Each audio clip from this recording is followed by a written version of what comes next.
Powerful 7 Signs you are a very strong person. Have you ever wondered why some people seem unshaken, no matter how harsh the storm life throws at them? Insults, setbacks, even betrayal, and yet they stand as if nothing could pierce their calm. It is not luck. It is not because their lives are easier. It is because they have mastered the art of emotional control, the first and perhaps most essential sign of true inner strength. Emotional control does not mean you never feel. The Stoics never told us to shut down our hearts. Marcus Aurelius himself felt grief, frustration, and pain, but he refused to be ruled by them. He understood that emotions are like weather. They will come, they will change, but they do not have to dictate the course of your ship. Think about the last time you were provoked. Maybe someone cut you off in traffic. Maybe a colleague spoke to you with disrespect. The surge you felt was immediate, almost automatic. That is because the human brain is wired to react quickly to perceived threats. The ancient Stoics knew this well, even without neuroscience. They taught that the first impulse is not under our control, but the second, the one that follows after the pause, that is where our freedom lies. It is in that small gap between the event and our response that strength is built. Epictetus often reminded his students that no one can make you angry without your consent.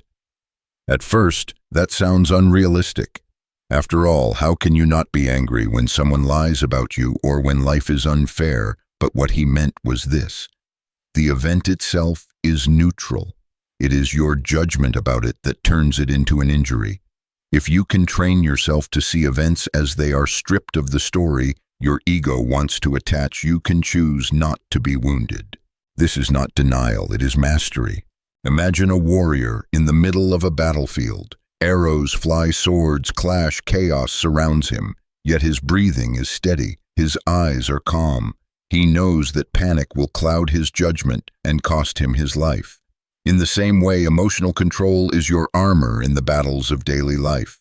Without it, you will be cut down not by the world, but by your own unchecked reactions. One way to begin is to practice what the Stoics called premeditation of evils. Marcus Aurelius would start his day by reminding himself that he would meet with selfish, ungrateful, or arrogant people. He was not being pessimistic. He was setting his expectations realistically, so he would not be surprised or provoked. When the offense came, he could meet it with the thought, "I knew this was possible and I am ready." You can do the same. Before you enter a meeting, a conversation, or even your daily commute, prepare yourself for possible frustrations.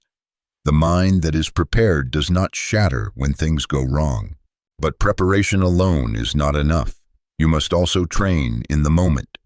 When provoked, take a deep breath before speaking. Feel the emotion in your body, the heat in your chest, the tension in your jaw, and recognize it for what it is, a passing state, not a command you must obey.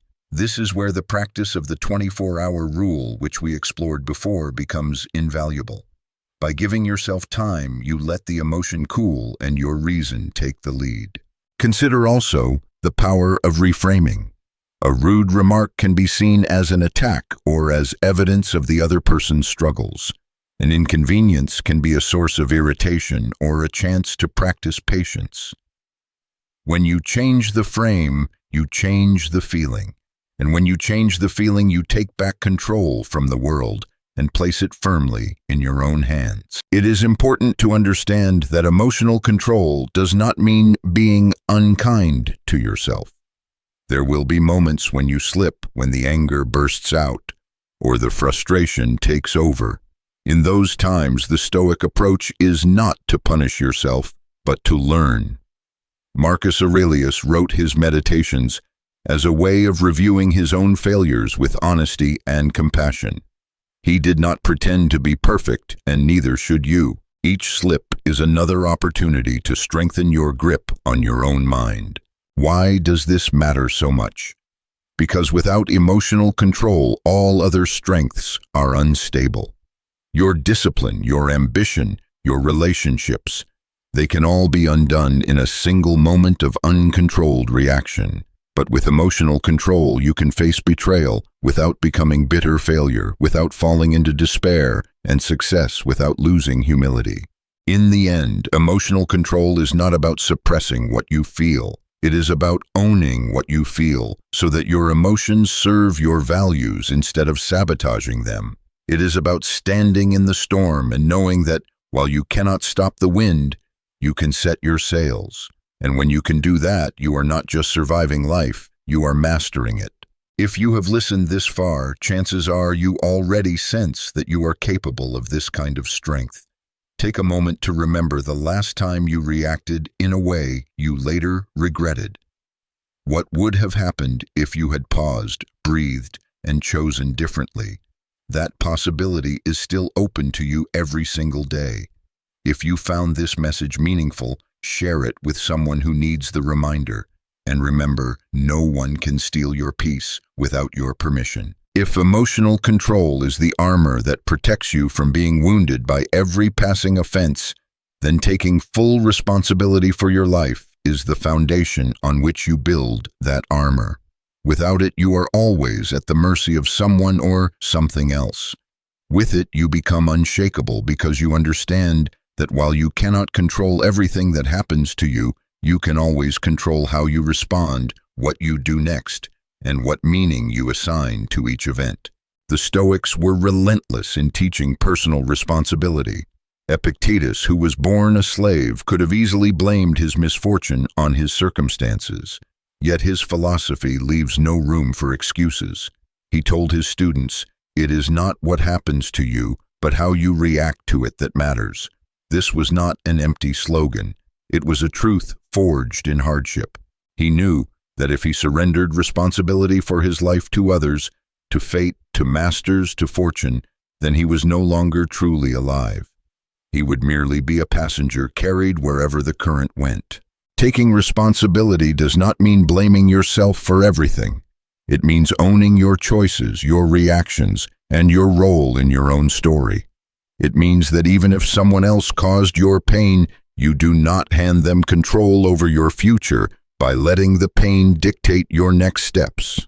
Think of it as holding the steering wheel of your life firmly in your own hands. Yes, the road may twist unexpectedly. Yes, storms may slow you down.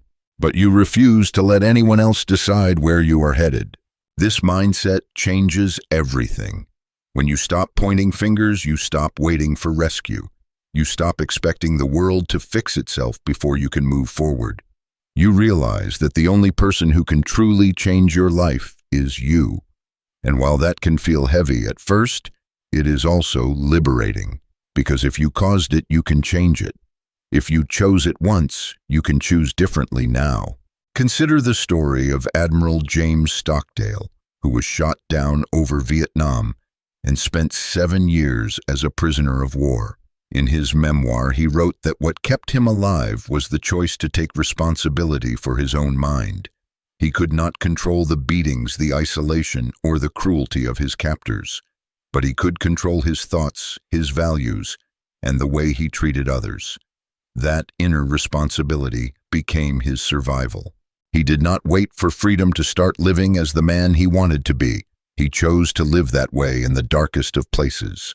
In your own life, taking responsibility might look less dramatic, but it is no less powerful. It means admitting when you have made a mistake instead of blaming the circumstances. It means asking, "What can I do now?" instead of "Why is this happening to me?"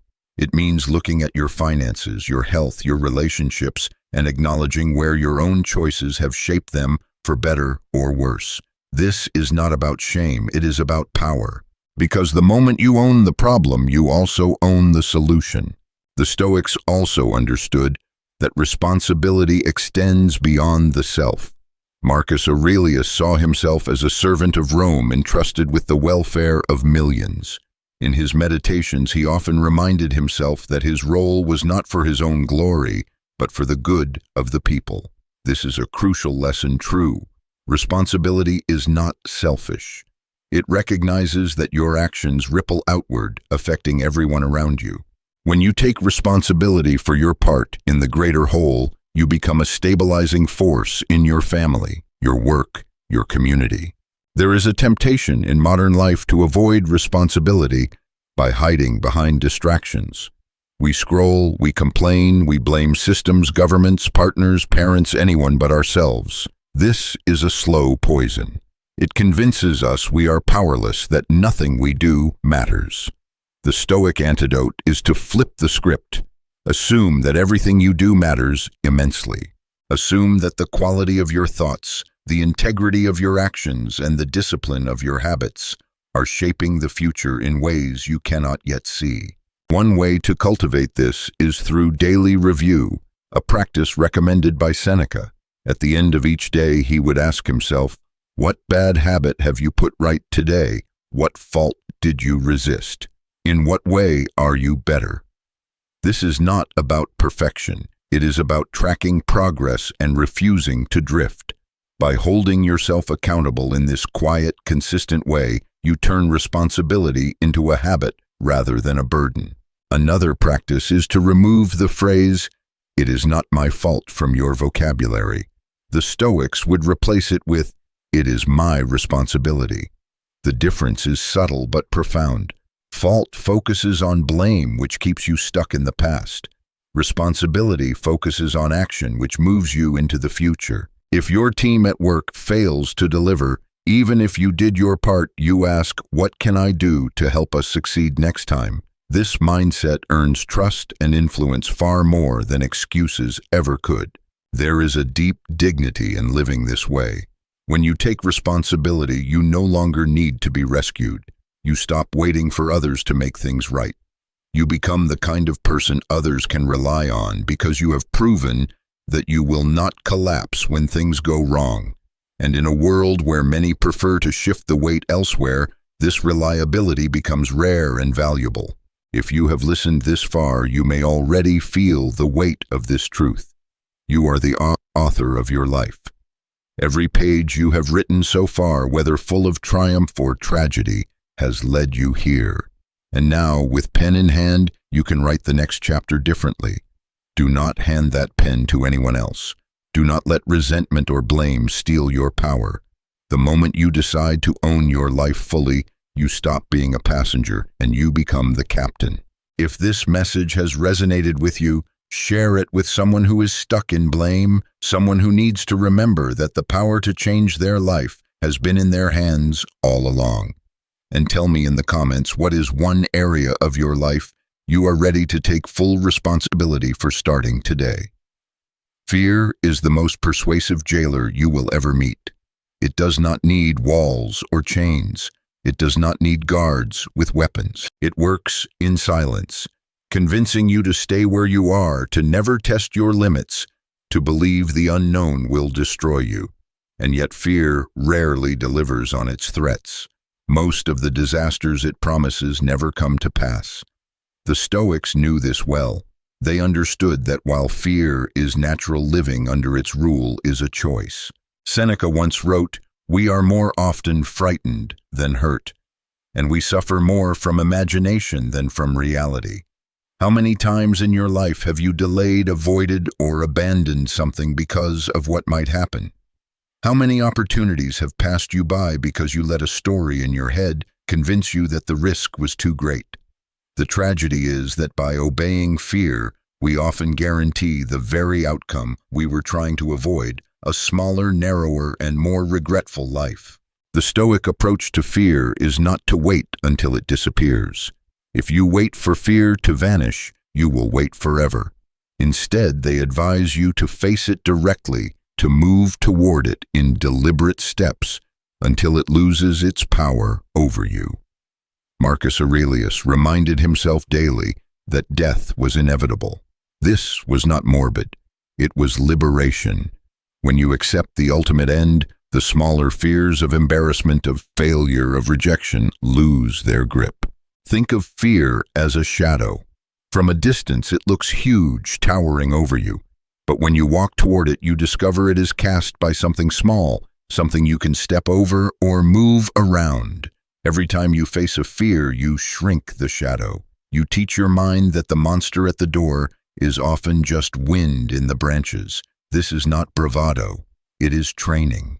One of the most effective Stoic exercises for overcoming fear is called premeditatio malorum, the premeditation of evils. You imagine the worst that could happen in detail until it becomes familiar. Afraid of public speaking. Imagine forgetting your words, losing your place, hearing a few coughs or laughs. Sit with that image until it no longer sends a surge of panic through your body. Once you have rehearsed the worst, the actual event rarely feels as bad. Epictetus taught that courage is not the absence of fear, but the decision that something else is more important.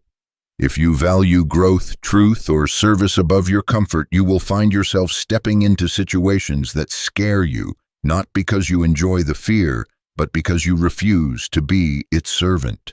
The discomfort becomes a sign that you are on the edge of your limits, and therefore on the edge of transformation. History gives us countless examples of this. Consider the Roman general Scipio Africanus, who was tasked with defeating Hannibal, one of the greatest military minds of the ancient world. Many feared the task was impossible, yet Scipio confronted not only Hannibal's armies, but also the fear that gripped his own men. He led them across the sea to Africa, taking the battle to the enemy's homeland. A move so bold it broke Hannibal's advantage.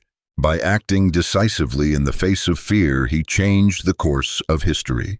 In our modern lives, the battles are less visible but no less important.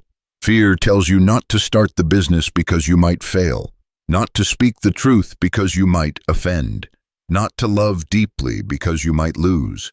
And every time you listen, your world gets smaller. The Stoics would urge you to flip the question. Instead of asking, "What if it goes wrong?" ask, "What if I let fear decide my life?" Which loss would be greater, the risk of failure or the certainty of never trying? There is a technique I call fear setting, inspired by both Stoic practice and modern psychology. First, you define your fear in clear, specific terms. Second, you outline the worst possible outcome and what you would do to recover from it.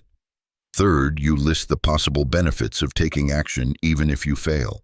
When you see the situation on paper, you often realize that the cost of inaction is far greater than the risk of trying. It is also worth noting that courage grows in small increments. You do not have to leap into your greatest fear on day one. You start with manageable challenges. If you fear speaking up, start with a small comment in a meeting. If you fear rejection, practice saying hello to strangers. Each small victory rewires your nervous system, proving to yourself that you can survive discomfort and keep moving forward. The Stoics did not pursue fear for its own sake. They pursued the freedom that lies on the other side of it. Imagine living a life where fear still speaks, but you no longer obey it, where you feel the pounding of your heart and the tightness in your chest, but you step forward anyway. That is when fear becomes a compass pointing you toward the places where you have the most to gain. If you have listened this far, perhaps you can already name one fear that has been holding you back. Do not run from it.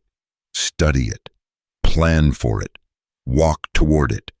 And when you reach it, you will find that the shadow was never as large as it seemed. Share this with someone who is standing at the edge of a decision, someone who needs the reminder that courage is simply fear walked through. And tell me in the comments, what fear will you face this week, and what freedom do you hope to find on the other side? Solitude is one of the most misunderstood conditions in the modern world. Many see it as a sign of loneliness, failure, or isolation. We are told that to be alone is to be incomplete, that happiness must be measured by the number of people around us. But the Stoics saw solitude differently. For them, it was not emptiness to be filled, but a space to be inhabited fully. It was an opportunity to meet the only person you will spend your entire life with, yourself. Marcus Aurelius spent much of his time surrounded by advisors, soldiers, and the endless demands of ruling an empire. Yet in the quiet hours before dawn, he would retreat into himself, writing reflections that were never meant for anyone else. These moments alone were not escapes from life. They were the foundation that allowed him to engage with it more wisely. He knew that without solitude his mind would become cluttered with the noise of others, making it impossible to hear the steady voice of reason within. Solitude is not about cutting yourself off from the world. It is about returning to yourself, so you can meet the world with clarity. In a society that rewards constant connectivity, the ability to sit alone in silence has become rare and therefore powerful.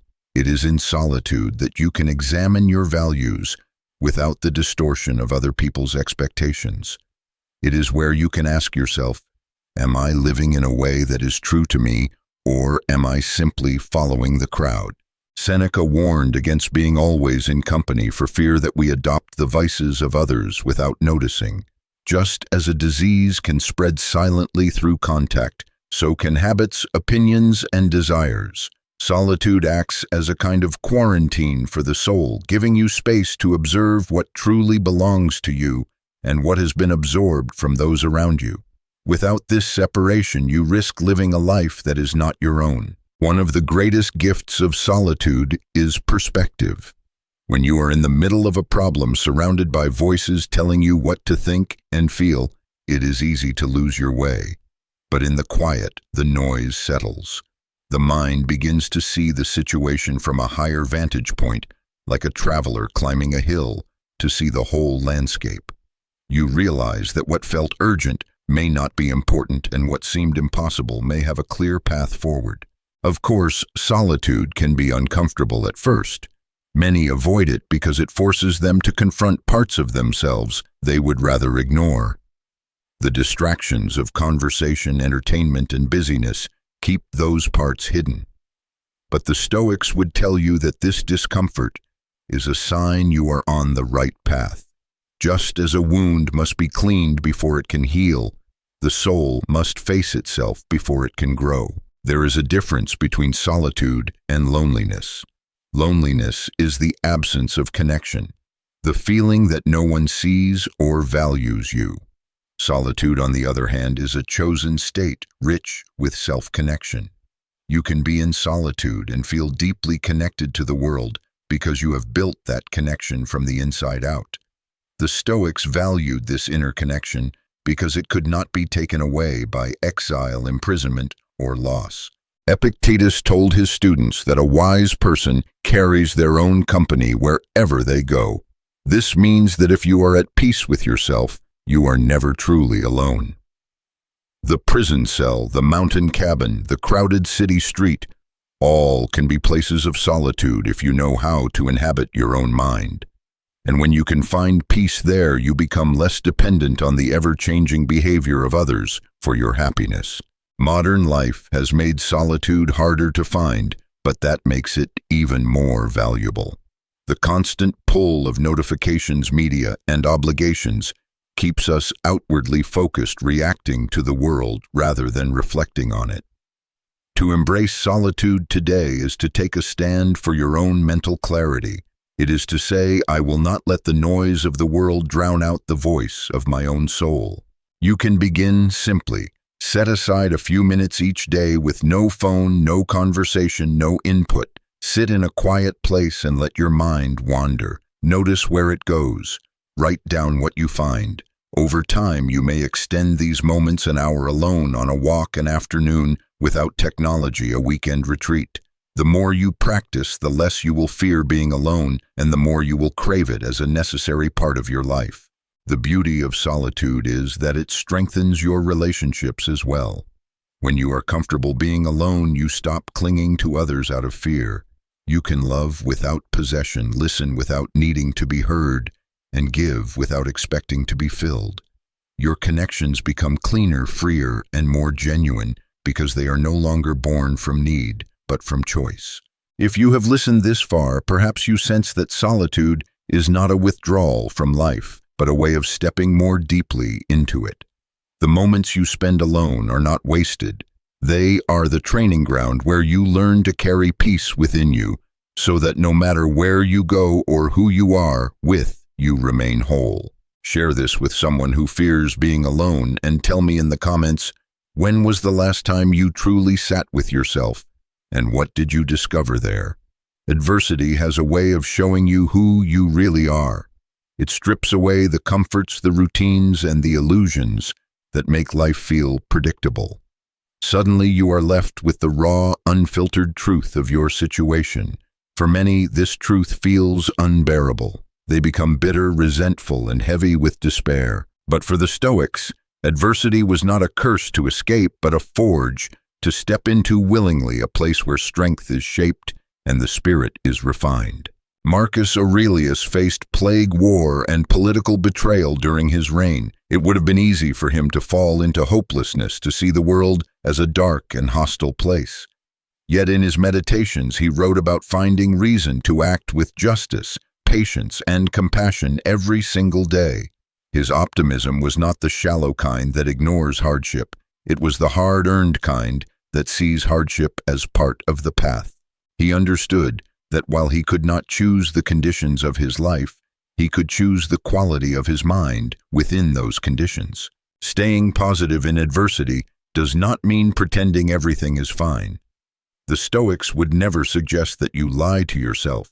Instead, they taught the practice of looking for what is useful even in the worst situations. Seneca wrote that a wise person turns all occurrences to advantage. This is not a gift you are born with. It is a discipline you train by asking the question, what can I learn or gain from this? Consider the metaphor of a fire. Throw wood, straw, or even waste onto it, and it will not be extinguished. It will burn hotter. In the same way, adversity can be the fuel for your growth if you let it feed your determination instead of your despair. The Stoics did not avoid difficulty. They welcomed it as the raw material from which virtue is made.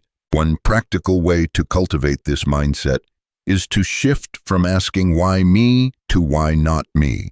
This is not resignation, it is acceptance of the universal truth that suffering is part of life. When you accept that adversity will come to everyone, you stop seeing yourself as uniquely cursed. You start seeing yourself as capable of enduring what others have endured before you. This perspective turns you from a victim into a participant in the shared human struggle. History is full of examples of people who embodied this. Viktor Frankl, imprisoned in Nazi concentration camps, endured starvation, forced labor, and the loss of his family.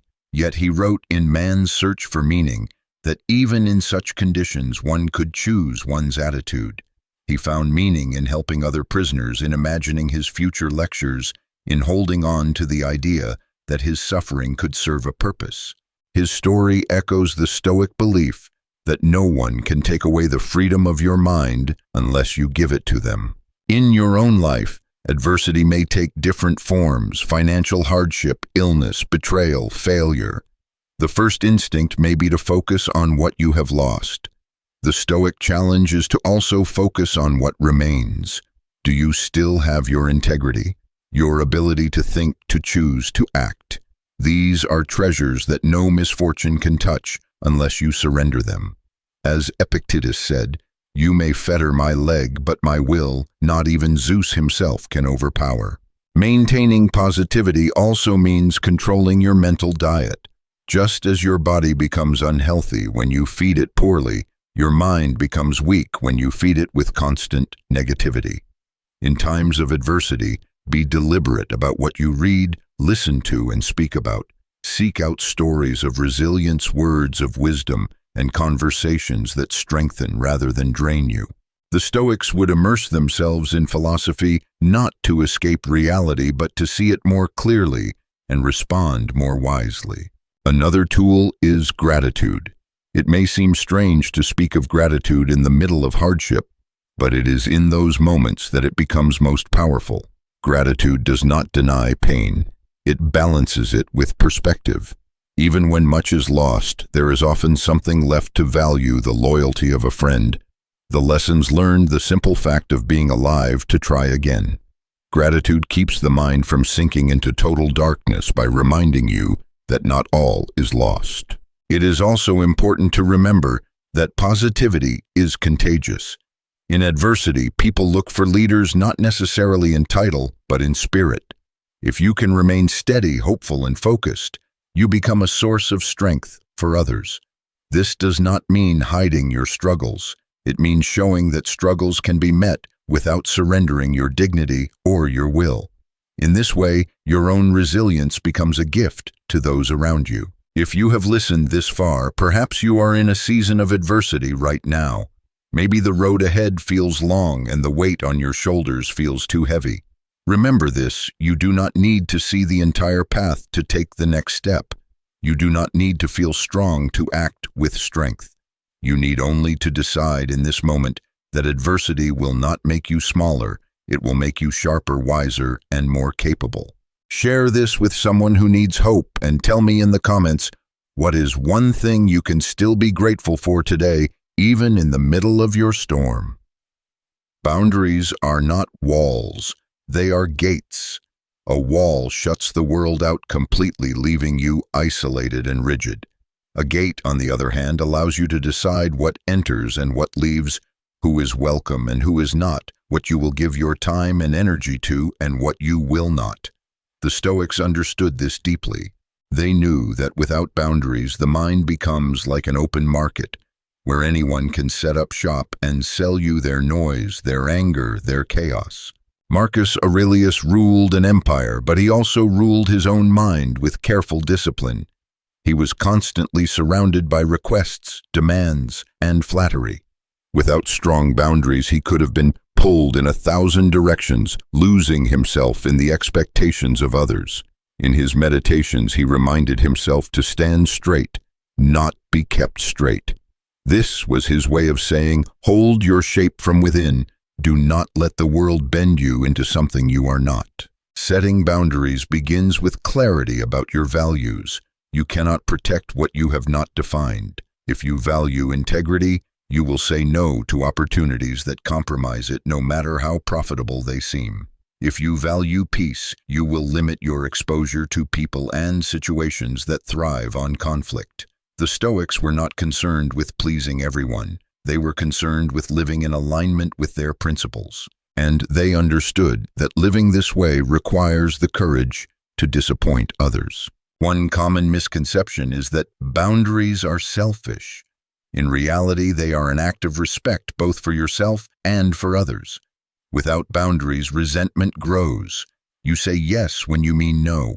You give more than you can sustain. Eventually, you burn out and the quality of your relationship suffers. Boundaries ensure that when you give freely and fully, not from a place of obligation or exhaustion. Epictetus taught that some things are up to us and some things are not. Boundaries are the practical expression of this teaching. You cannot control how others act, but you can control your access to them. You cannot control what the world demands, but you can decide how much of yourself you will give to those demands. This is not avoidance. It is stewardship of your own energy and time. Consider the metaphor of a garden. If you leave it unprotected, weeds will overtake it. Animals will trample it. People may even help themselves to its fruit without asking. The garden is still yours, but it is no longer a place of beauty or nourishment. Boundaries are the fence that protects the garden. They do not prevent you from sharing its fruit. They simply ensure that it happens on your terms. In practice, setting boundaries requires both internal resolve and external communication. Internally, you must decide what you will tolerate and what you will not. Externally, you must communicate this clearly without hostility. The Stoics valued directness without aggression, a firm no that does not require apology or excessive explanation. This balance of firmness and calm is what makes boundaries effective and sustainable. It is also important to remember that boundaries are not just about people. They are about habits and environments. A Stoic would limit their exposure to gossip, outrage, and distraction, not because they feared them, but because they understood that what you consume shapes who you become. If you value a calm and focused mind, you must protect it from the constant noise of trivial concerns. Modern life challenges our boundaries in new ways. Technology has blurred the lines between work and rest, public and private life. The Stoic principle of controlling what enters your mind is more relevant than ever.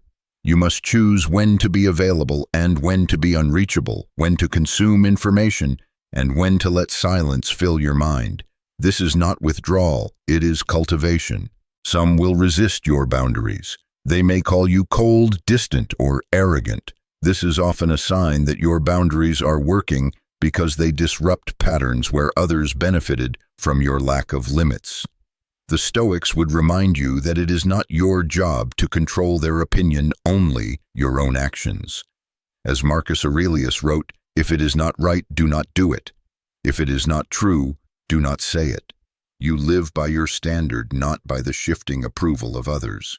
Boundaries also evolve with time. What you needed to protect in one season of life may change in another. A Stoic keeps reviewing and adjusting their boundaries as they grow, always asking, "Does this serve my values now? Is this helping me live as the person I aspire to be?"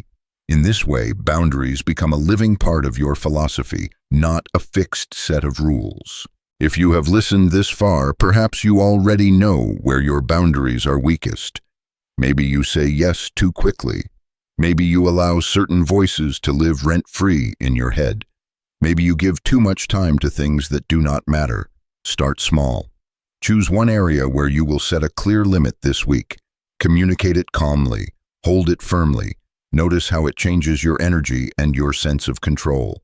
If you found this message valuable, share it with someone who struggles to protect their own peace. And tell me in the comments, what is one boundary you are ready to set today that will guard your time, your energy, and your mind? There is a kind of strength that is easy to see, the ability to stand firm in the face of difficulty, to resist being broken by life's trials. But there is another kind of strength that is quieter and far rarer, the ability to lift others up while carrying your own burdens. It is one thing to endure for yourself. It is another to help others endure as well. The Stoics believed that this too was a mark of the truly strong. Marcus Aurelius often reminded himself that he was a part of a larger body, humanity itself. Just as one hand will instinctively help the other when it is injured, so too should one person help another. He wrote, "What is not good for the beehive cannot be good for the bee." The meaning is clear. Your well-being is tied to the well-being of the whole. To strengthen others is to strengthen yourself. Helping others does not always require grand gestures.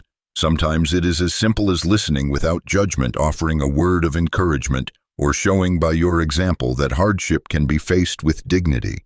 The Stoics valued action over talk, and they understood that the most powerful way to inspire others is to live the philosophy yourself. When you handle adversity with grace, you show those around you that it can be done. Seneca wrote that when fortune favors us, we should extend a hand to those still climbing. Life is not a race to finish alone. It is a journey where we are meant to pull each other forward. If you have learned how to control your temper, you can guide someone who is still ruled by theirs. If you have found purpose after failure, you can help someone who feels lost. Every lesson you have earned through struggle becomes a tool you can pass on. There is also a deeper truth here. Lifting others up strengthens your own resilience. When you help someone else carry their load, you remind yourself that you are capable of more than you thought. You step out of the narrow space of your own worries and see the larger picture. The Stoics saw service as a cure for self-pity.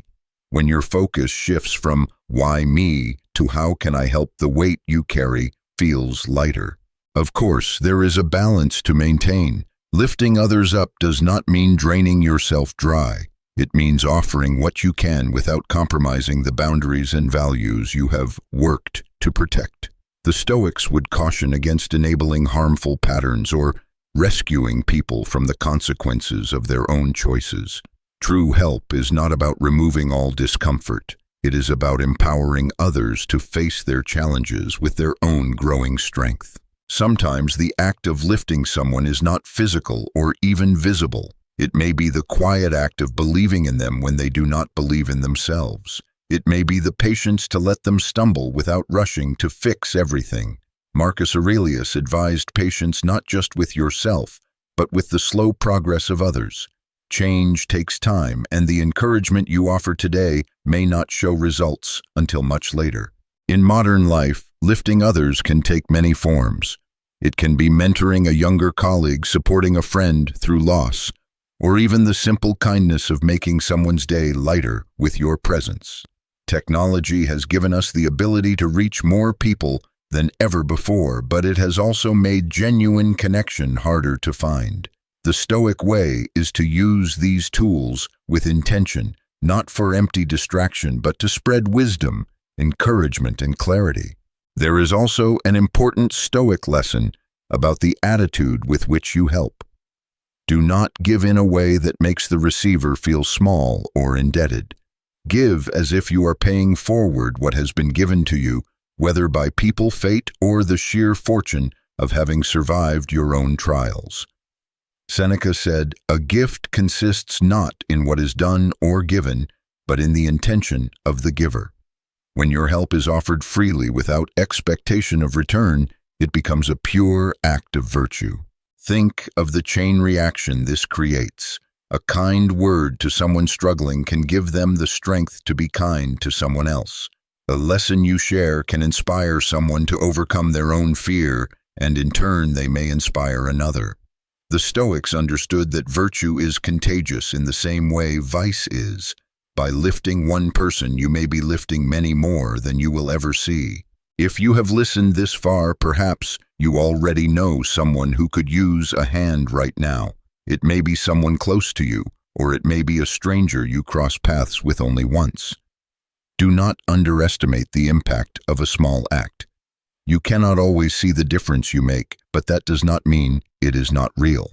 Share this with someone who inspires you by the way they help others, and tell me in the comments what is one way you can lift someone up this week, even if no one else knows you did it. There is a truth most people overlook. You are always teaching someone how to live. Whether you realize it or not, someone is watching you. It may be a child, a friend, a colleague, or even a stranger who notices the way you carry yourself through the day. They are watching how you handle stress, how you respond to insults, how you celebrate, and how you grieve. Without speaking a word, you are shaping the world around you. That is why the Stoics insisted that philosophy is not something you talk about, it is something you embody. If you tell others to be patient, but you explode at the first inconvenience, your words carry no weight. If you preach courage but hide from every challenge, your advice is hollow. The Stoics understood that the most persuasive argument for a way of life is the life itself. Marcus Aurelius never wrote his meditations to lecture others. He wrote them to remind himself of the standard he wished to live by. In doing so, he became a living example for generations who would never meet him. Living by example does not mean pretending to be perfect. In fact, perfection is not persuasive, it is alienating. What inspires people is seeing someone flawed and human who still chooses to act with integrity, even when it is hard. When you admit your mistakes, correct them, and keep moving forward, you show others that growth is possible for them too. There is a moment I want you to imagine. You are in a room with someone you respect deeply. They are facing a crisis, maybe a sudden loss, maybe a betrayal. You are watching closely, curious to see how they will respond. Now imagine that someone sees you that way. How would you want to act in that moment? Would you want them to see panic, bitterness, or blame, or would you want them to see steadiness, clarity, and dignity? The Stoics believed that every moment is an opportunity to train for these defining tests. Epictetus told his students that life is like a wrestling school. You do not wait for the competition to start training. You practice every day so that when the real test comes, you are ready. Living by example means using the small daily moments, holding your tongue when irritated, keeping your word when tempted to break it as preparation for the bigger trials ahead. But there is another layer. Living by example is not just about how you handle adversity, it is also about how you handle success. Many people become arrogant, complacent, or careless when fortune smiles on them. The Stoics warned that wealth, praise, and power can be greater tests of character than hardship. If you can remain humble in prosperity, generous in abundance, and disciplined in freedom, you show a strength that others will remember. I want to speak to you directly here. If you have listened to this point, chances are you are tired of empty words. You do not want to just talk about strength. You want to live it. That means holding yourself to a higher standard, even when no one else is watching. It means making choices you would be proud to have filmed and replayed in front of the people you admire most. It means asking yourself in every decision, if someone I care about followed my example, would it make their life better or worse? This is not about pressure to perform. It is about realizing that your life is not just yours. It is part of the fabric of everyone you touch. Think of the ripples in a pond when you throw a stone. Your actions are the stone. The ripples travel farther than you can see. A moment of kindness may be remembered for decades. A single act of discipline may inspire someone else to change their own life. The Stoics would say that the best gift you can give the world is a well-lived life. Not a loud life, not a perfect life, but a life that reflects the virtues you value: courage, wisdom, justice, and self-control. These are the qualities that make societies stronger, families closer, and individuals more free. If you doubt your ability to live this way, remember that it does not happen overnight. The example you set is built from countless small choices. You start with one: today I will speak with honesty. Tomorrow I will meet irritation with patience. The day after, I will keep my promises even when they cost me. Over time, these choices stack, and people begin to notice, not because you told them, but because they can see it for themselves.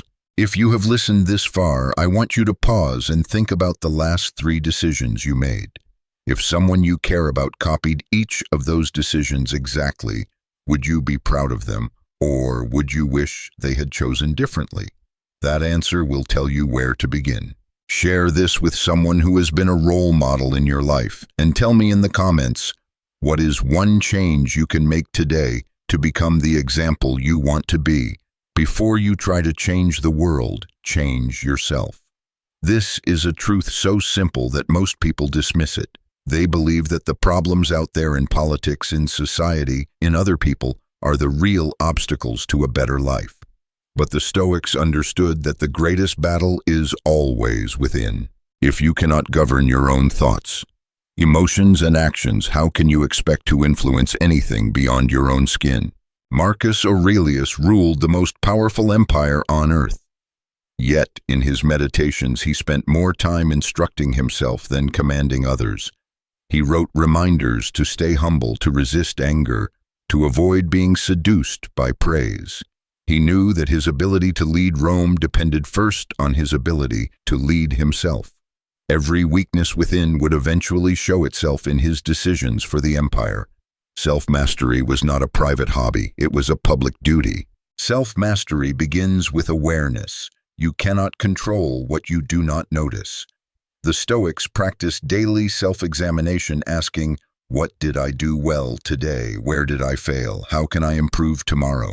This was not a ritual of self-criticism, but a method for sharpening the mind. Without awareness, you are like a ship without a compass, drifting wherever the winds of habit and impulse take you. The next step is discipline. Once you see your patterns clearly, you must choose which ones to strengthen and which to break. The Stoics compared the mind to a garden. If you do not actively cultivate it, weeds will take over. Discipline is the daily act of pulling those weeds, of catching yourself before you speak, in anger, of choosing to work when you feel lazy, of pausing before you give in to fear. This is not glamorous work. No one applauds you for resisting a temptation or holding your tongue, but over time, these small acts build an unshakable foundation. Self-mastery also requires that you take responsibility for your interpretations. Epictetus taught that we are not disturbed by events themselves, but by the opinions we form about them. This means that every time you feel insulted, betrayed, or disrespected, the real cause is not the action of another person, but the meaning you have attached to it. This is a hard truth to accept because it leaves no room for excuses. But it is also liberating. If your suffering comes from your interpretation, you can choose a different one. There is a common mistake people make when pursuing self-mastery. They try to control too much, too soon. The Stoics would advise starting with what is most immediate and most frequent. If you lose your temper, often focus on that. If you procrastinate, work on that. Each small victory will give you the strength to tackle the next challenge. Like a muscle, self-control grows with use. I want to speak to you directly now. Imagine that the world could see every thought you had today, every reaction you allowed yourself to express. Would you be proud of that version of yourself? Would you trust that person to guide your life in the right direction? If the answer is no, then the work is clear. Do not try to fix everyone else before you have learned to lead yourself with honor. Self-mastery does not mean suppressing your emotions or becoming cold. The Stoics did not aim to feel nothing. They aimed to feel the right thing at the right time in the right amount. Anger has its place when it is directed toward injustice and controlled by reason. Sadness is part of love when it honors what has been lost without consuming the living. The goal is not numbness, but harmony, a mind that works with emotion, not against it. In modern life, distractions are the greatest enemy of self-mastery. The endless feed of news, opinions, and entertainment can keep you reactive and scattered. To master yourself, you must reclaim your attention.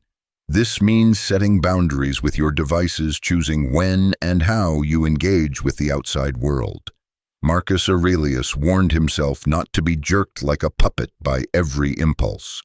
Today, that advice is more urgent than ever. Self-mastery also involves aligning your actions with your highest values, even when no one is watching. This is the true test of character. It is easy to appear disciplined when others are looking. The question is, what do you choose in the privacy of your own mind? Seneca wrote that a person is never alone because their conscience is always present as a witness. Live in such a way that you would be at peace if your life were broadcast for all to see.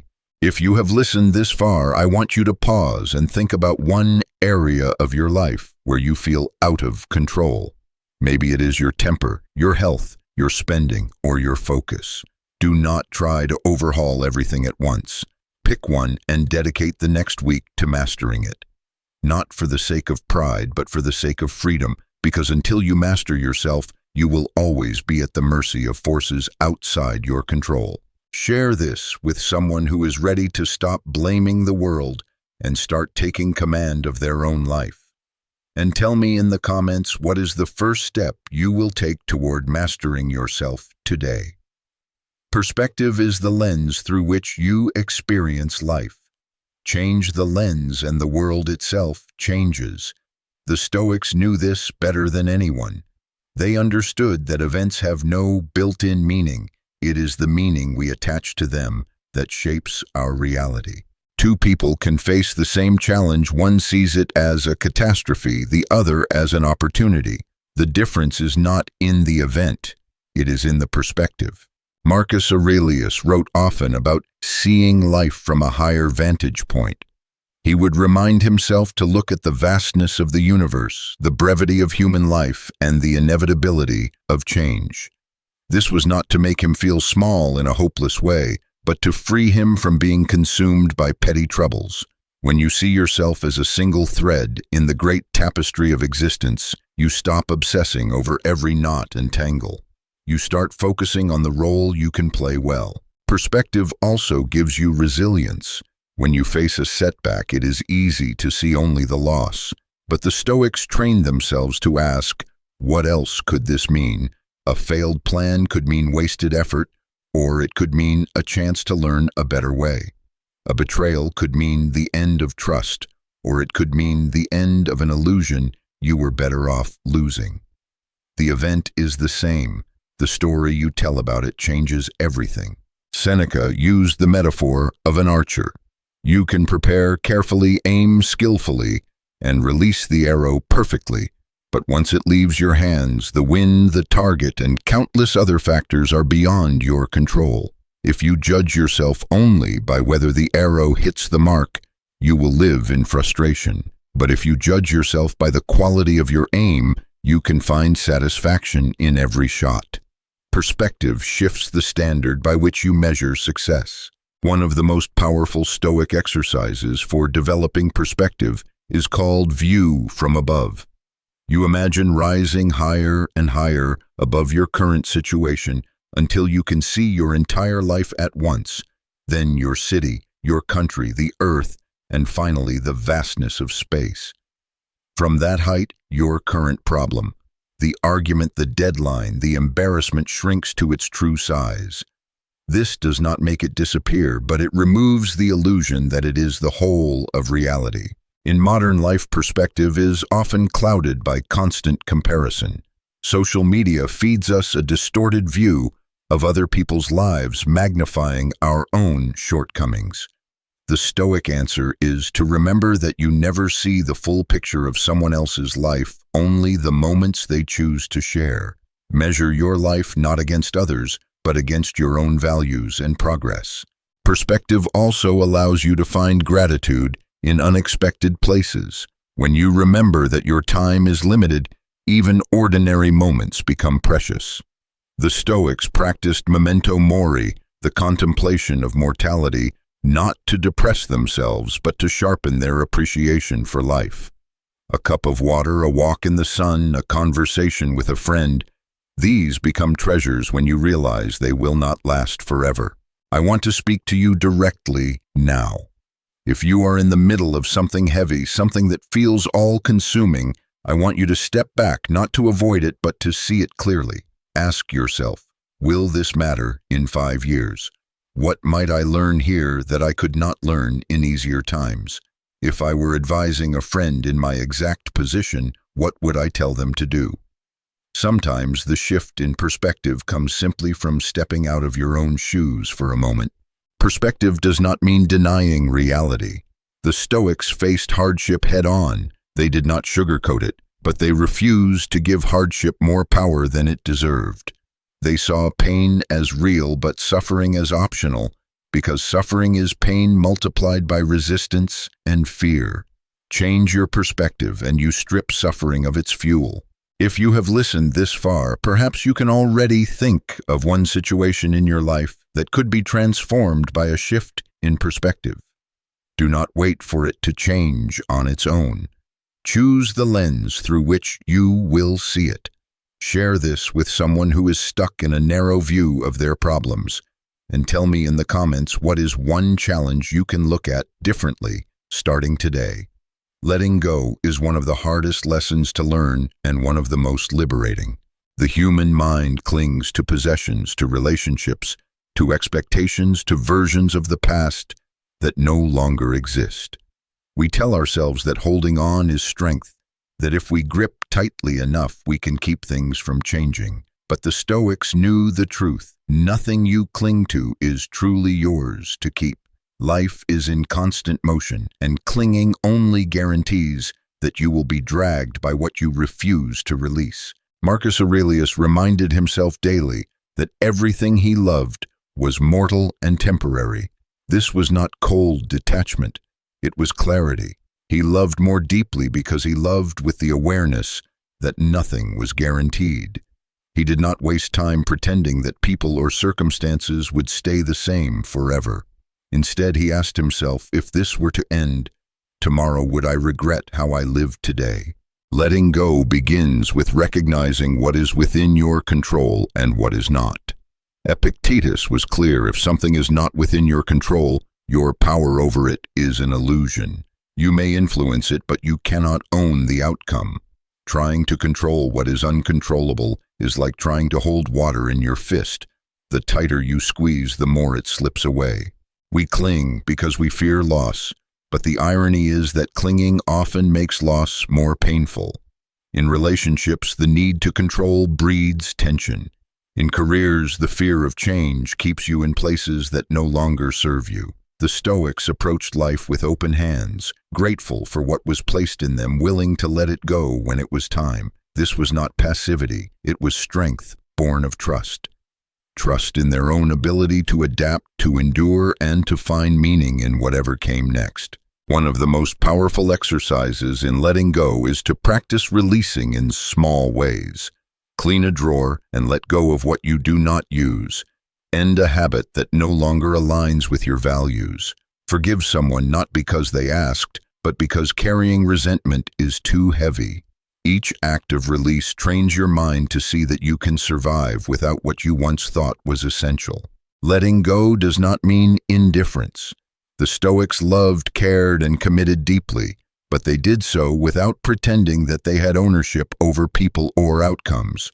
Seneca said he suffers more than necessary, who suffers before it is necessary. Much of our pain comes not from loss itself, but from living in constant anticipation of it. By letting go of the illusion of control, you can meet life as it is moment by moment without the extra burden of imagined futures. There is also the art of letting go of who you used to be.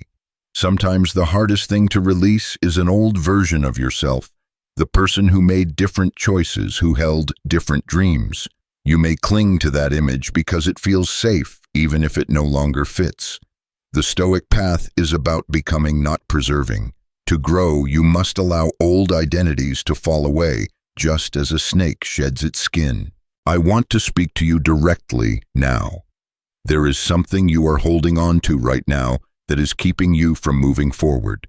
You know what it is. Maybe it is an argument you replay in your head, a mistake you keep punishing yourself for, or a future you keep waiting for before you let yourself be happy. Imagine what it would feel like to set it down, not because you have given up, but because you have decided it no longer deserves your energy. Letting go is not a one-time act, it is a practice. You will be tempted to pick up the burden again, to return to old thoughts and old fears. That is when you remind yourself, this is not within my control, I release it. Over time, your hands and your heart become lighter, and you have more space for what truly matters. If you have listened this far, I want you to think about one thing you can release today. Share this with someone who needs the reminder that their peace is worth more than their grip. And tell me in the comments, what would you have more room for in your life if you finally let go? When you look back at the last weeks, months, or even years, you may see patterns, moments when you acted with strength and moments when you gave away your power. In these 12 lessons, we have walked through the core of Stoic philosophy, not as abstract ideas, but as living practices, controlling your emotions, taking responsibility, facing fear, embracing solitude, staying positive in adversity, setting boundaries, lifting others up, living by example, mastering yourself, shifting your perspective, and learning to let go. Each one is a thread. Together they weave the fabric of a life that is unshakable. The Stoics did not promise a life free from pain or hardship. In fact, they assumed these things were inevitable. What they offered was a way to meet life on its own terms without collapsing under its weight. They taught that your true power lies not in the events you face, but in the way you choose to face them. If the last 11 lessons have shown you anything, I hope it is this: you are far more in control than you think, not of the world, but of yourself.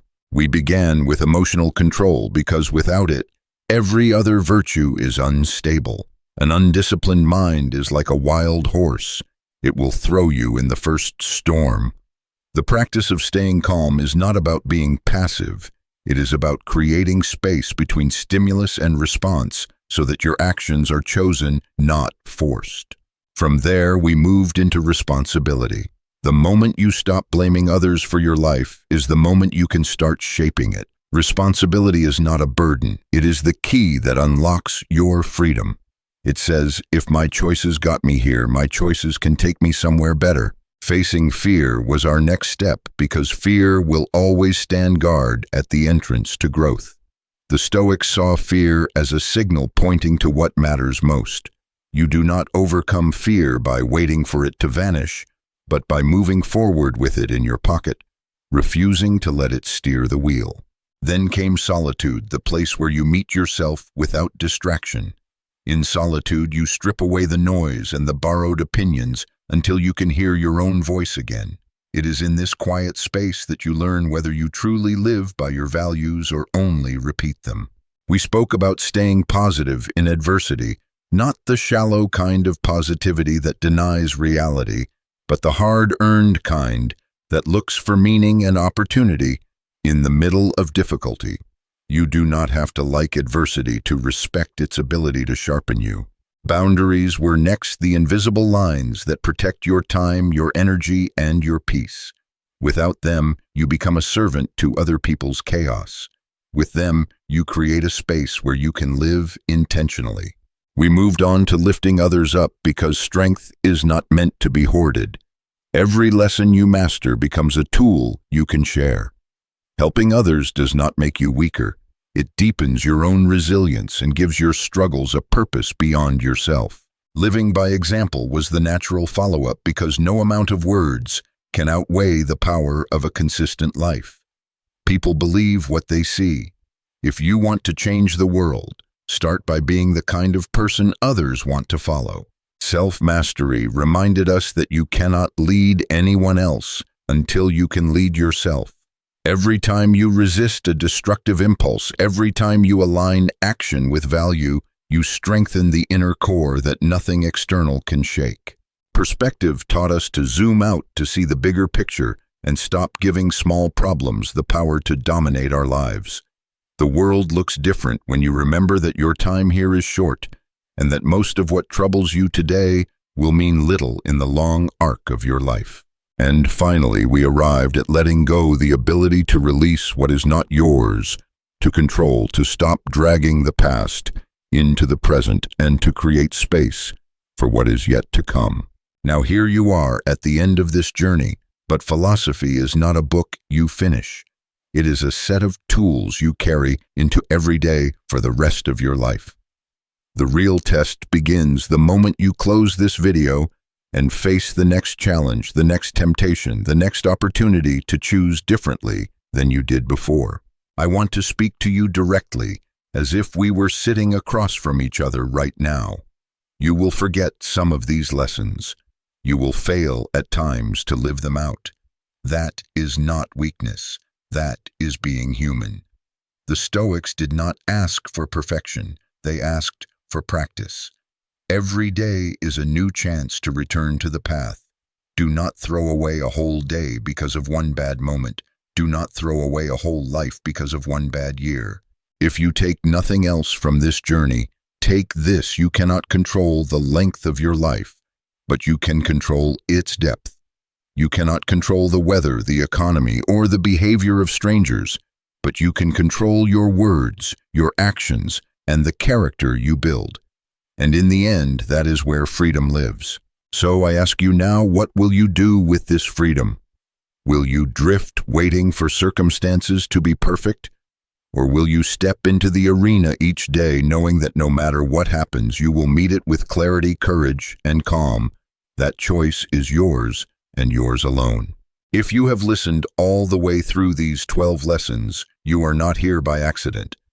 You are ready to stop living on autopilot. You are ready to lead yourself.